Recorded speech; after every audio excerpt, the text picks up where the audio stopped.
Hey guys, it's Easter Sunday, so not going to get a whole lot of work done on this today. However, I did work a long time after I did the last video yesterday, so I wanted to kind of run over it and show you what I've got done. It's going to look like I made a lot of progress actually, which is a good thing.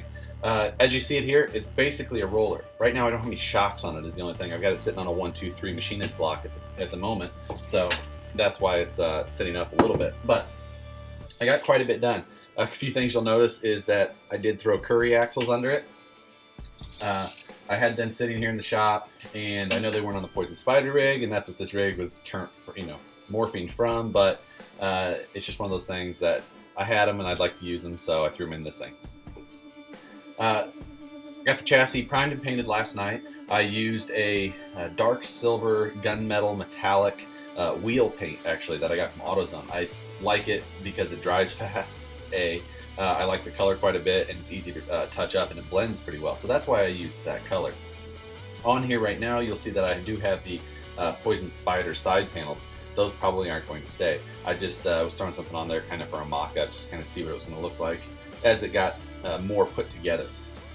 But I'm pretty happy with the style of how everything flows. I do kind of like that I added that wide B-pillar just for a little extra style. It serves no purpose whatsoever, but it'll give me some room to throw something on there extra, so that's why I did that. All the metal work is obviously done since the chassis is painted.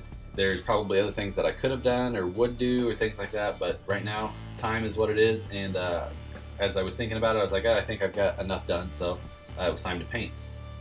You can see here the rock sliders, how they shoot or kind of come past the body panel a little bit, and it may be a little bit hard to see, but I do like the style of those, and I'm glad that I did get those added. And for the front end, I got my RC 4-wheel drive Viking Fairlead mount installed in there. It tucks up in the front end quite a bit, and I think it'll work out pretty well. I did it up high rather than down low just because of how far the servo has the ability to come up during full suspension travel. And especially when you're winching, if you're winching up an incline, it has a tendency to pull the truck and compress that suspension. So for that reason, I wanted to make sure that it wasn't in the way. Not that a little bit of rubbing on the servo would be a big issue, but constant rubbing is something that I would really like to avoid. I threw on the Vanquish titanium links that came from the Poison Spyder build. The transmission and motor and everything is right out of the Poison Spyder build. There's a couple of things that I may do inside the transmission. I've got an aluminum transmission case, and I also have those chromoly 6mm super shafty outputs. Now, to throw those in there, I will need to get some 6mm MIP ball ends to adapt my existing MIP drive shafts to. But that's not a big deal. I may give Rick a call here later today or tomorrow and see if he can get me out a couple of different things. So beyond that, I do have to make a decision on shocks, and soon. If I'm going to run something I have here, I need to take a look at a couple of things.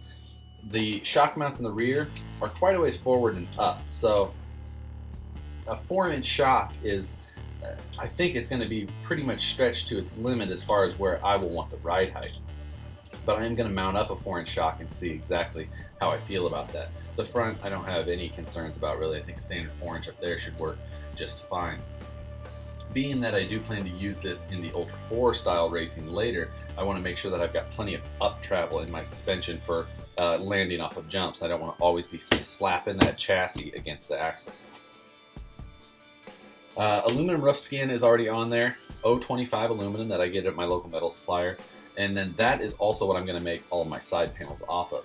They are basically going to be modeled after a stock Wraith side panel that I will eliminate that V notch out of. But basically something like that bolts up right to this chassis, so nice and easy. And what was nice about that especially is that I could tell Neil over at freakyskins.com that he could basically just use this panel as a template and create my skin so that I didn't have to try and get something over to him and eat up even more time to get this truck done. So hopefully I do have skins in time for this event. A couple of other things is that for driver figures, picked up a couple of these at the G6 last weekend. These are the Street League skateboarding figures. Now, they were on sale at Target for like $6 a while ago, and I meant to go pick some up, and by the time I got there, everything was gone. So a guy at the G6 though had a bunch of them, and I picked up one, Howard picked up one, and then I stole Howard's so that I could put it in here for this event, because these things are worth like 3 or 4 points each or something like that, scale points. So got a couple of those, and that's what you'll see in here, minus the skateboards. For the hood, the last thing, I'm planning on using a stock Wraith hood, cutting the grill off of. This is Howard's. I'm going to throw that on there. Now the one thing is that it is a little wider than I would really like. It kind of hangs over that edge about an 1/8 inch on each side.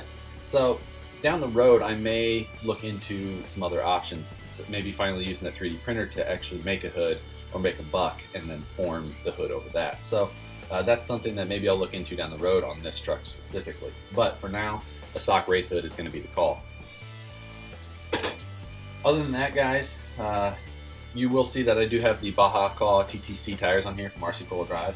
These are not my normal tire of choice, but you do get bonus points for running them at the TTC. They'll be giving us a set out there. However, I already have a set, so I decided to mount them up to the wheels that I plan on using, which are the Vanquish KMC Enduros. I had these on my hit and run buggy a while ago, and I decided I wanted to use those over the SLWs that I just installed with the Spyder rig. So again, kind of changing things up. Now, one thing is that in here I've got the stock RC 4-wheel drive foams, which are no good. So those are gonna have to go. I'm gonna have to give Eddie at Crawler Innovations a call and see if he can get me out some foams here ASAP. Since the TTC has a lot of mud and water and things like that, I'm probably gonna go with a single stage closed cell foam, because those are nice and waterproof. I can pull tires apart, make sure there's no water inside, and not an issue. The reason that I'm worried about that is I'm flying out there with this truck, and I always carry on my truck in my carry-on bag, because if I lose my truck and my baggage or something like that, my whole trip is ruined. So having water in your tires can be a problem while flying. So if any of you guys ever do travel to an event and you do something like that, make sure you get the water out of your tires, because we've had TSA agents really give us some grief over liquids inside of our tires. So just a tip, probably applies to a very small amount of people, but one little thing. So that's what I'm going to do. The dual stage, comp cut style foams that he has would maybe be a better choice for performance all the way around. But again, since I'm going to use this as an Ultra 4 car, I'm going to go with what's going to work best for me over time. The TTC is going to be a blast. I'm going out there to have a great time and do a lot of coverage. This isn't going to be the most competitive TTC truck in the world. It is not built specifically as a TTC truck, which, four-wheel steer, crawlability, a lot of those things would really come into play. But I'm going out there to have fun, and this is a truck that I just really want to build. So that's where we're at for now, guys. The truck's coming along really well. I'm happy with where I'm at. I still have a lot of detail work left to do. The 3D printing is what I'm going to have to do a lot of, which I'm not necessarily mad at, but I'm going to make myself a 3D printed dash. I'm going to try and do a 3D printed rear light bar. I'm also going to do a 3D printed front grille. I added some tabs in that front grille area so that I could bolt or adhesive or something like that the grill insert into. So looking forward to some of those little details. Also, when I put on the regular Wraith style panels, there is this area in the back here with which has 4 little nuts welded in, and I'm also going to 3D print an insert for there. Probably something with my Crown logo or something like that embossed in. But I'm looking forward to those details, and a lot of things left. But I'm pretty happy with where I'm sitting at for right now. I do have the electronics and battery tray to make, finish up the interior, mount things. But other than that, good shape. So that's all for now, guys. That's probably all for today, unless I get some time later tonight. But we'll see you guys on the next one, and we'll have 3 days left, I think, 3 or 4. All right, we'll see you guys later.